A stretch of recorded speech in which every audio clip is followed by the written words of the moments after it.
According to a report by Bitter Winter, a human rights magazine in China, citizens in the cities of Hangzhou and Fujian province are being forced to install surveillance cameras in their homes.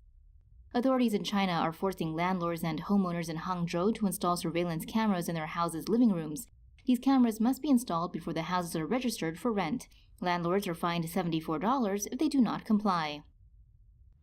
Another source told Bitter Winter that facial recognition software had been installed in the gated community, forcing all residents and visitors to scan their faces before entering.